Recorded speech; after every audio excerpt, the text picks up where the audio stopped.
Alright, welcome to today's video. Today's video is going to be on cinematic filming tips. Outside just now it is typical Scottish weather, however if I'd stayed in any time it was the typical weather, I would never be out of the house. So with that being said, we're going to jump outside and I'm going to show you the 5 tips for cinematic filming. For keeping handheld shots steady, you want to tuck your elbows into your ribcage and have 3 points of contact on the camera at all times. Bend your knees slightly and walk softly with heel-toe motion.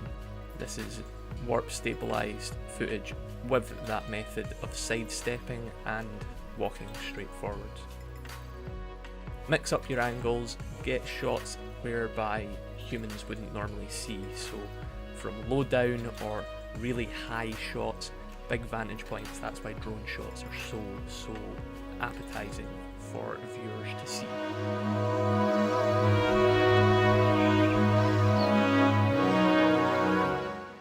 Set up your environment. It's called an establishing shot, but get a wide shot and then move in closer to certain details that catch your eye. You can shoot this in slow motion, get really smooth movement as well, and it just develops that interest in the area you're in a lot more.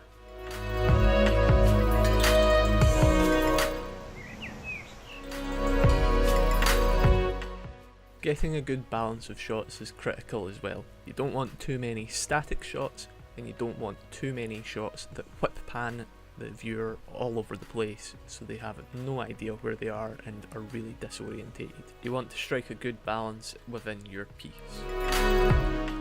Tip number 5 is storyline.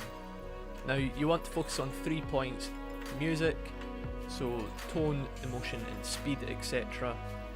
Visuals from point A to point B, or narrative driven poetry experiences or anecdotes. Alright guys, so that's the end of my top 5 tips for creating cinematic footage. If you liked the video, please consider giving it a like rating down below. Leave a comment as to what you liked about the video or what you disliked, what you would like to see in the future. And if you want to see more of the sort of behind the scenes aspects of this video and other videos, as a matter of fact, if you jump on over to twitch.tv/CraigSmithArt, I've been streaming my edit process for the last couple of weeks. So with all that being said, the only way to end this video is, as always, keep it real, hunt that thrill, peace.